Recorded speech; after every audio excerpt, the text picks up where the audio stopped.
Vous êtes sur TV5 Monde, soyez les bienvenus dans cette édition spéciale consacrée à la mort du pape François. À l'âge de 88 ans, le chef de l'Église catholique a rendu son dernier souffle tôt ce matin à 7h35 en ce lundi de Pâques, la plus importante fête pour les chrétiens du monde.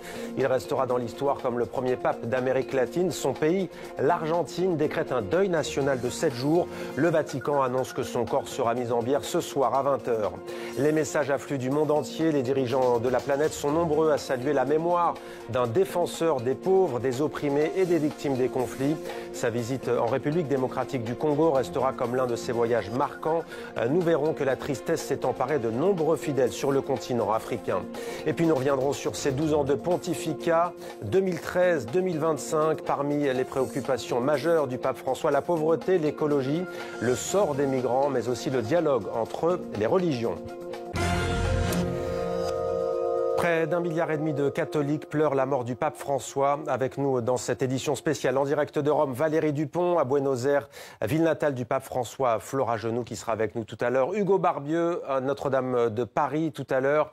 Avec nous en plateau aussi Franck Yoven, ex-correspondant de l'agence France Presse à Rome. Et puis Frédéric Mounier, l'un des biographes du pape François. Le pape François qui a tenu à assumer son rôle jusqu'au dernier moment, malgré la maladie et la fatigue. Mais c'est un pape à bout de souffle qui est apparu hier pour les célébrations du dimanche de Pâques. Retour sur ses dernières heures, ses derniers mots aussi, et la tristesse qui s'est emparée des fidèles réunis à Rome. Récit signé Séraphine Charpentier. Évêque de Rome, jusqu'au bout. Peu de monde croyait à sa présence en ce dimanche de Pâques. Lui a eu la foi et le sens du devoir. Le pape François, dans sa proximité qu'on lui connaît bien, s'offre un ultime bain de foule, bénit les bambins. Malgré sa très grande fragilité, François sort tout juste d'une double pneumonie. Quelques instants plus tôt, le souverain pontife apparaît dans son fauteuil au balcon de la basilique Saint-Pierre. Chers frères et sœurs, joyeuses fêtes de Pâques. Ce seront les derniers mots du pape François aux 1,4 milliard de catholiques dans le monde. La suite de son discours, délégué à un collaborateur, est un appel à l'arrêt des combats, notamment à Gaza et contre l'antisémitisme. Sa dernière rencontre en tant que chef d'État se produit la même journée, quelques instants plus tôt.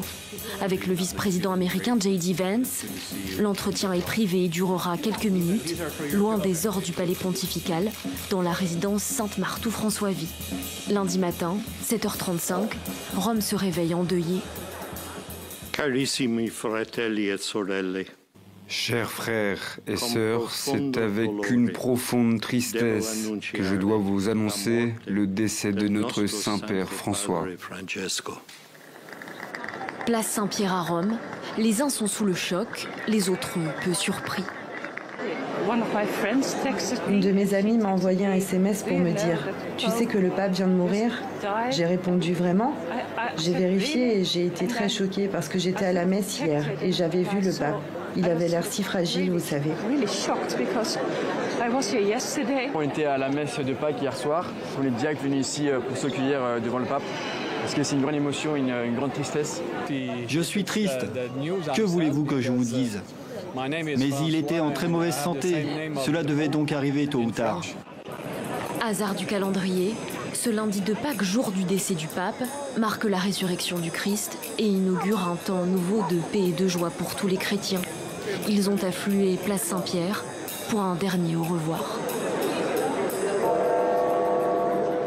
Et direction Rome où l'on retrouve Valérie Dupont. Bonsoir Valérie. Une prière publique, on l'a appris il y a quelques minutes, est prévue ce soir au Vatican. Oui, absolument. À 19h30, sur la place Saint-Pierre, les cardinaux réciteront le rosaire, le chapelet pour le mort, évidemment, pour le pape défunt. Alors pour le moment, vous le voyez derrière moi, il y a encore beaucoup de touristes, évidemment, qui sont ici à Rome. Mais ce soir à 19h30 devraient arriver les Romains, les religieux, les prêtres et les religieuses qui vivent ici à Rome et qui viendront prier pour l'âme du pape François. Alors c'est vrai que ce décès a surpris ici tout le monde ce matin, on l'avait encore vu hier. Et donc ce matin, c'était une ambiance très ambiguë que l'on a vécue. Il y avait évidemment ceux qui étaient choqués par l'annonce, d'autres qui étaient étonnés de l'apprendre ici. Et puis certains qui faisaient évidemment beaucoup de photos, beaucoup de vidéos. Nous sommes évidemment à l'ère des réseaux sociaux. C'était aussi un peu un nouveau spectacle. Mais c'est vrai que ce décès du pape François touche le cœur des gens. On sait aussi que ce soir à 20h, il y aura donc le rite de la confirmation du décès, un rite privé. La mise en bière sera successive à ce rite. Et puis à partir de mercredi, le corps du pape François sera exposé dans son cercueil à la basilique Saint-Pierre pour que les fidèles viennent lui dire un dernier adieu. Valérie Dupont en direct de Rome, devant la place Saint-Pierre pour TV5 Monde. Merci beaucoup Valérie. Les réactions affluent du monde entier. Des dirigeants de la planète rendent un hommage appuyé au pape François. Tour d'horizon signé Alexandre Malesson. Rares sont les décès suscitant des millions de réactions unanimes aux quatre coins de la planète. Celui du pape François en est un. Dès l'annonce de sa disparition, de très nombreux chefs d'État ont rendu hommage au souverain pontife. Le président français Emmanuel Macron, en pleine visite à Mayotte, a fait part de sa tristesse. Il a durant tout son pontificat été aux côtés des plus vulnérables, des plus fragiles, avec beaucoup d'humilité et un sens tout particulier dans ces temps de guerre et de brutalité, un sens tout particulier de l'autre, oui, et du plus fragile. Et en cela, il a été fidèle à une tradition qui lui était chère. Partout sur la planète, on loue les qualités du Saint-Père. Pour les catholiques australiens, c'est un défenseur dévoué et un père aimant. Il a toujours montré de l'intérêt pour les personnes migrantes, pour les victimes de la traite, de la guerre en Ukraine, du conflit en Palestine et de tout affrontement armé dévastant la planète. Des avis partagés par tous les chefs d'État qui se sont exprimés, même ceux que François n'avait pas ménagés. C'était un homme bon, il travaillait dur et il aimait le monde. Le pape a beaucoup fait, non seulement pour ses fidèles, mais aussi pour le monde entier. Un pape honoré au-delà de son propre mouvement religieux. Le Dalai Lama évoque sa dévotion et sa simplicité. En Iran, où l'islam est religion d'État, une pensée est adressée aux fidèles catholiques. J'offre mes condoléances à tous les chrétiens du monde et à tous les monothéistes et religions divines pour le décès du pape François. Et nous demandons à Dieu la paix pour lui. L'onde de choc causée par la mort du souverain pontife s'étend bien au-delà de la sphère politique et diplomatique. Plusieurs minutes de silence ont été respectées tout au long de la journée, par les financiers de la bourse de New York par exemple, ou bien par les joueurs du club de football du FC Barcelone. Le football, c'était le sport préféré du pape François. Vive émotion en Argentine, son pays natal. Les précisions à Buenos Aires de notre correspondante Flora Genoux. La nouvelle a saisi les Argentins dans leur sommeil pendant la nuit avec le décalage horaire. Mais la cathédrale de Buenos Aires, qui se trouve juste derrière moi, a ouvert ses portes dès le petit matin pour accueillir les fidèles qui souhaitaient faire leurs adieux au pape François.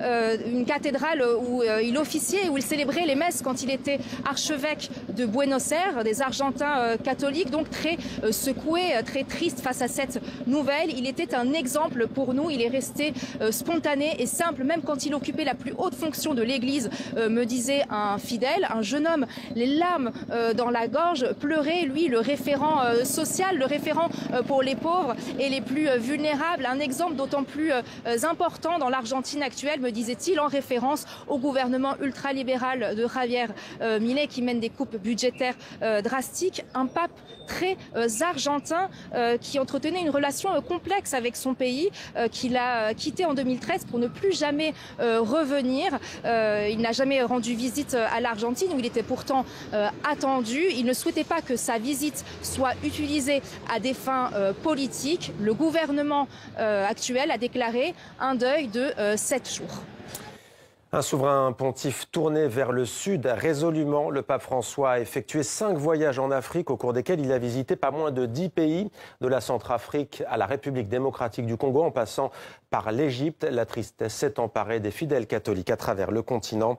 Image commentée par Golnouch Barzégar. Des bougies blanches allumées pour le pape François. À Kinshasa, à la paroisse Sacré-Cœur, ils sont nombreux à lui rendre hommage ce lundi.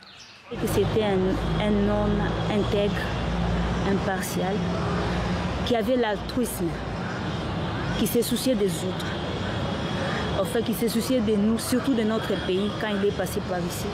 Bénin Gongo avait rencontré le pape lors de sa venue en RDC il y a 2 ans. Il nous a parlé de rêver grand, d'être des jeunes qui rêvent grand, d'être des jeunes qui n'ont pas peur, d'être des jeunes qui sont des bâtisseurs d'un avenir meilleur. Alors maintenant, nous sommes vraiment attristés de voir que le pape nous quitte. En ce lundi de Pâques, des messes sont célébrées partout sur le continent avec des hommages au pape, comme ici dans le diocèse de Makurdi, dans le centre du Nigeria. Il était un véritable serviteur de Dieu. Il représentait le Seigneur si bien. Il était encore dehors sur la place Saint-Pierre hier, le dimanche de Pâques, pour dire aux fidèles « Joyeuse Pâques ». Hommage aussi en Côte d'Ivoire, où les catholiques ont accueilli la nouvelle avec une grande tristesse, mais aussi de la reconnaissance pour ces 12 années de pontificat. Merci au Seigneur, à Dieu, pour ce pape réformateur qu'il nous a donné.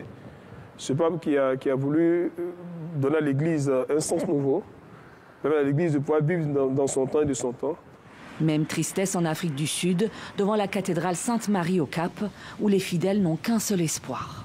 C'est un jour triste pour tous les catholiques du monde. Et on espère que le prochain pape sera aussi bon que le pape François l'a été et qu'il laissera un bon exemple. Le pape François est décédé au Vatican à l'âge de 88 ans. Dans son message pascal de dimanche, il avait appelé à la paix pour les populations africaines victimes de violences et de conflits, en particulier en RDC, au Soudan et au Soudan du Sud. Et pour ceux qui souffrent de tensions au Sahel, dans la Corne de l'Afrique et dans la région des Grands Lacs. Quel bilan tiré du pontificat du pape François? On y vient dans quelques instants, mais d'abord, première réaction de nos invités. Frédéric Mounier, merci d'être avec nous. Vous êtes l'auteur du livre Le pape François, une vie, aux presses du Châtelet. Vous avez été correspondant du journal français La Croix. Première question d'abord, une réaction sur ce qu'on vient de voir, un pape résolument tourné vers le sud, notamment vers l'Afrique. Oui, absolument. Ce reportage était excellent parce qu'il montre bien qu'aujourd'hui, 20% des catholiques dans le monde sont des catholiques africains. Et pourtant, il faut se rappeler que les cardinaux africains ne seront que 18 à élire le successeur du pape François dans les semaines à venir. Donc, ils ne représentent que 12% des électeurs. Et il faut aussi préciser qu'il reste encore 17 cardinaux italiens. Donc, il y a autant de cardinaux italiens que de cardinaux africains qui vont élire le successeur du pape, alors même que l'Afrique, c'est l'avenir de l'Église catholique. Frédéric Mounier, vous dites le propre de ce pape, c'est qu'il désoriente. Qu'il désorientait, doit-on dire maintenant. Pourquoi? Bien parce qu'il a vraiment voulu, au sens propre, déboussoler l'Église. L'Église qui fonctionnait sur un mode hiérarchique, sur un mode de pouvoir séparé et réservé aux hommes ordonnés, eh bien le pape a voulu changer cela à travers ce qu'on appelle la synodalité. Il a voulu donner toute leur place aux laïcs, aux femmes. Et ça, c'est une révolution extrêmement importante à travers le synode où des laïcs avec le droit de vote ont pu s'exprimer sur l'avenir de l'Église. Et puis, il a donné l'un des ministères du Vatican, il l'a donné à une femme. Et c'est le ministère qui est en charge des 800 000 religieux et religieuses dans le monde.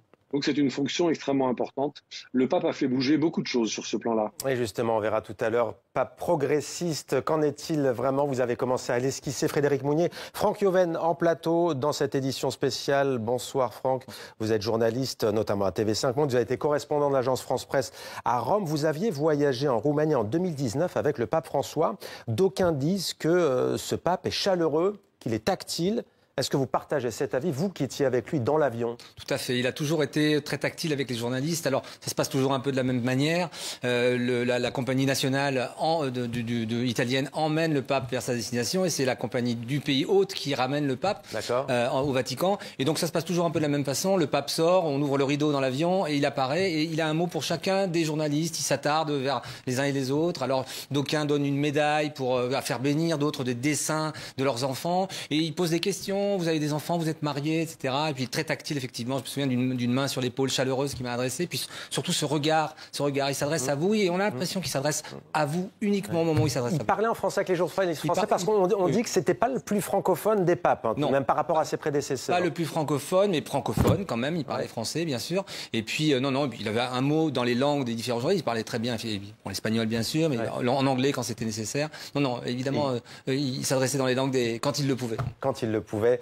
Alors que retenir donc de ce pontificat du pape François qui avait démarré, on le rappelle, en tout cas son élection le 13 mars 2019. Lou Bureau revient sur ces 12 années passées au Saint-Siège. 13 mars 2013, une fumée blanche s'échappe de la chapelle Sixtine. Dans la nuit de Rome et devant une place Saint-Pierre pleine de fidèles, l'homme qui se présente sur le balcon est une surprise. Il s'appelle Jorge Mario Bergoglio. Il semble que mes frères cardinaux sont allés me chercher presque au bout du monde. Au bout du monde, en Argentine. Il est le premier pape originaire du continent américain et le premier pape non européen depuis 1000 ans. Un érudit et un jésuite qui choisit son nom en référence à ses préceptes de vie, le dépouillement. François d'Assise. C'est pour moi l'homme de la pauvreté. Il sera François, le pape des pauvres, le pape du peuple. Et dès le départ, il bouscule le protocole. Pour son premier voyage hors de Rome, le 8 juillet 2013, il choisit une destination inattendue, la petite île italienne de Lampedusa, là où depuis 2 ans, les migrants affluent par milliers. Son soutien apporté aux exilés du monde entier sera indéfectible tout au long de ces années de papauté. Nous sommes différents. Nous avons des cultures et des religions différentes. Mais nous sommes frères et nous voulons vivre en paix. Un vent nouveau souffle sur Rome. François est de gauche et il le clame haut et fort. Porté par une vision sociale et anticapitaliste, il s'emploie à modeler un nouveau visage de l'Église catholique. Les êtres humains et la nature ne doivent pas être au service de l'argent.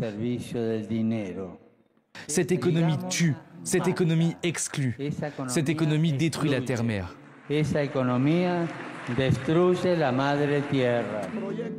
La terre-mère, cette planète qu'il appelle notre maison commune, est aussi son combat.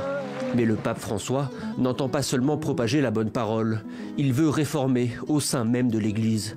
Confronté au scandale de la pédocriminalité, il va combattre un système qui favorise depuis des siècles les abus de pouvoir. Dieu pleure pour ceux qui ont été agressés sexuellement. On ne peut pas garder ça secret. Des mots qui s'accompagnent d'actes.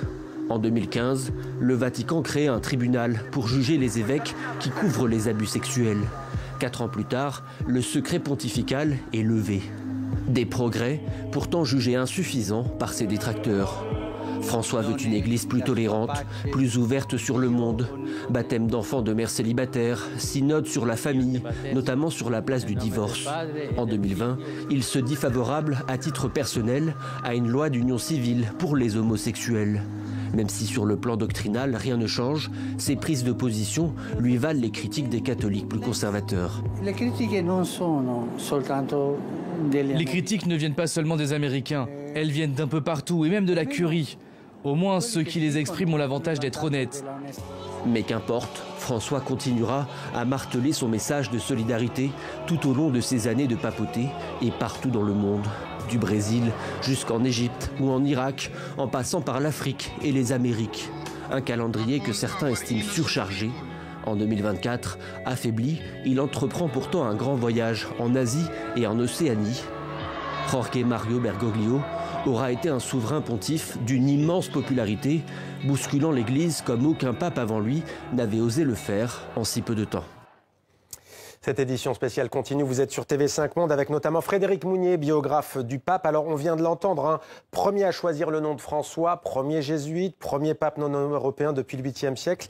Il y avait beaucoup d'attentes lorsqu'il est arrivé au Vatican. 12 ans après, cette promesse a-t-elle été tenue sur les attentes? Quel bilan faites-vous de ce pontificat? Écoutez, globalement, je pense qu'on peut dire que les promesses ont été tenues. Le pape a réformé la curie, le pape a assaini les finances du Vatican, il a orienté l'Église vers l'aide aux migrants, il a orienté l'Église vers l'impératif écologique, il a voulu lutter pour le désarmement et pour la paix. Je pense que ce pape a fait beaucoup de choses et il n'a pas pu tout faire. Il y a une sorte de mur de coton ou de mur de sable en quelque sorte qui l'a entouré, mais je pense que les gestes qu'il a posés, les paroles qu'il a prononcées ont été des paroles qui ont porté et on peut espérer que son successeur va peut-être poursuivre cette tâche, mais nous en saurons plus dans quelques semaines. S'agissant des conflits, certains observateurs, et est-ce votre avis, parlent d'un bilan en demi-teinte. Il n'a pas réussi sur la question israélo-palestinienne, il n'a pas réussi sur la question russo-ukrainienne. C'est un chef d'État, les autres n'ont pas réussi, il ne pouvait pas lui-même aider à résoudre ces conflits? Oui, c'est-à-dire que la diplomatie vaticane, en dépit de la qualité de son ancrage, il faut rappeler que plus de 185 pays ont des relations diplomatiques avec le Vatican et que les nonces apostoliques, c'est-à-dire les ambassadeurs du pape, sont très très bien informés à travers le monde. Mais il est vrai que sur des conflits qui sont extrêmement tendus, extrêmement complexes, eh bien, comme l'Ukraine, comme Gaza, comme la question palestinienne, eh bien, le pape n'est pas arrivé à obtenir la paix. Mais il a posé des gestes symboliques. Il faut se souvenir que jusqu'à très récemment, chaque jour, le pape François a téléphoné à la paroisse de Gaza pour manifester son soutien, alors même que la paroisse était sous les bombes israéliennes. Il faut se rappeler qu'au Soudan aussi, le pape s'est rendu au Soudan, qu'au Vatican, il a reçu les factions opposées du Soudan et qu'il s'est mis à genoux devant les responsables de ces factions pour les supplier d'obtenir la paix. Je pense que ces gestes méritaient d'être posés, même s'ils n'ont pas abouti. Je pense que le monde a besoin de ces gestes-là. Et pour tout savoir en temps et en heure sur ce qui entoure le décès du pape François, rendez-vous sur notre site internet. Il vous suffit de flasher ce QR code. Rendez-vous aussi sur les réseaux sociaux de TV5 Monde avec ce long marathon millimétré qui va s'ouvrir jusqu'à l'élection du successeur du pape François. Franck Yoven est en plateau. Franck, dans quelques instants, nous irons à Notre-Dame de Paris où l'on retrouvera Hugo Barbieux. Notre-Dame de Paris, le pape François n'y était pas allé au mois de décembre pour la réouverture, 5 ans après l'incendie dévastateur. Relation compliquée de ce pape avec celle que l'on surnomme la fille aînée de l'Église, c'est-à-dire la France. En effet, oui. Le Vatican a reproché un petit peu à la France sa position un peu rigide sur la question des migrants. Donc, effectivement, c'est pourquoi il avait préféré Marseille. Et puis, on l'a dit depuis le début du journal, un pape des pauvres, pour les pauvres. Il souhaitait une église, c'était ses premiers mots. Après, Marseille, il avait dit, je vais à Marseille. Et non en France. Pas en France. Pas en France. Au Stade Vélodrome, il avait prononcé le mot France après quand même. Au Stade Vélodrome, il avait dit bienvenue Marseille, bienvenue la France. Voilà, d'accord. Oui. Donc Marseille, il ne faut pas oublier que c'est... Bonjour Marseille, bonjour la France. Marseille est une ville pauvre, plutôt populaire, hein. Donc c'est pour ça qu'il l'avait choisi. Et puis effectivement, la Corse également, l'île de Beauté, plutôt que Notre-Dame en décembre dernier pour l'inauguration de la basilique. Mais ça, encore une fois, c'est parce qu'il préfère Notre-Dame. C'était d'abord, il y avait la question de l'entrée payante, il y avait la question aussi un peu, comment dire, du faste, les dirigeants du monde entier. Et lui, il préférait toujours être du côté de ceux qui sont le peuple, au cœur du Stade Vélodrome. Oui, et puis aussi pareil en Corse, une messe en plein air, populaire, voilà, qu'il a préféré effectivement au faste et au décorum de l'inauguration de Notre-Dame restaurée. Première visite d'un pape en Corse pour le pape François donc. Hugo Barbieux en direct de Notre-Dame de Paris. Bonsoir Hugo, les cloches ont sonné le glas à 88 reprises ce matin. Ah oui, 88 reprises pour les 88 ans du pape, évidemment. Alors, après les mois de l'annonce ce matin, vient enfin le temps du recueillement. Et d'ailleurs, depuis une vingtaine de minutes, ici à la cathédrale, une messe est célébrée. Elle sera suivie à 20h d'une veillée de prière qui, elle, durera jusque minuit. Alors, vous le voyez sans doute autour de moi, la foule ne fait que se densifier et la file de s'allonger pour tenter d'entrer dans la cathédrale Notre-Dame de Paris. Et les personnes que nous avons rencontrées ici se souviennent d'un pape ouvert et généreux et espèrent d'ailleurs que le pape qui viendra, qui lui succédera, poursuivra cet effort d'ouverture de l'Église catholique. Alors pour tous ceux qui n'ont pas pu prier aujourd'hui en cette cathédrale Notre-Dame de Paris, eh bien une nouvelle messe est prévue demain à 8h. Nouvelle messe demain à 8h. Frédéric Mounier, vous êtes toujours avec nous en direct sur TV5 Monde. J'aimerais vous entendre tout de même sur cette relation compliquée, je parle sous votre contrôle, entre le pape François et, encore une fois, la fille aînée de l'Église. Comment l'expliquer ? Alors c'est vrai que le pape n'est pas un bon francophone, mais je pense qu'il est un vrai francophile et que le pape est très attaché à tout ce que la France peut représenter. Alors pour revenir sur cet épisode de Notre-Dame de Paris, il faut se souvenir que le jour de l'inauguration de Notre-Dame de Paris, le pape avait prévu depuis déjà de très longs mois de convoquer à la basilique Saint-Pierre de Rome un consistoire au cours duquel il a ordonné 21 nouveaux cardinaux devant 10 000 personnes. 21 nouveaux cardinaux qui sont donc les électeurs de son successeur dans les jours à venir. Donc c'était un événement très important pour l'Église universelle et le pape a logiquement choisi de donner la priorité à à l'Église universelle sur l'Église de France. Moi, j'ai le souvenir très précis qu'à Rome, pendant mes années romaines, de 2009 à 2013, j'ai très vite compris que, vu de Rome, la France n'est plus le centre de l'Église universelle. Et que l'Église universelle, aujourd'hui, c'est une Église du Sud. C'est là où se passent des choses, c'est là où il y a les vocations, c'est là où est l'avenir de l'Église. Donc le centre de gravité s'est déplacé. Et donc il ne faut pas s'étonner que le pape ne soit pas venu à Notre-Dame de Paris. Ça n'était en aucun cas une marque de défaveur. C'était simplement un choix de priorité. Merci beaucoup Frédéric Monnier, merci à vous Franck Yoven, merci à tous nos correspondants qui ont été avec nous tout au long de cette première partie. Cette édition spéciale continue sur TV5 Monde. On se retrouve après une courte pause pour la suite de 64 minutes. Donc émission spéciale consacrée à la disparition du pape François en ce lundi de Pâques à l'âge de 88 ans. Restez avec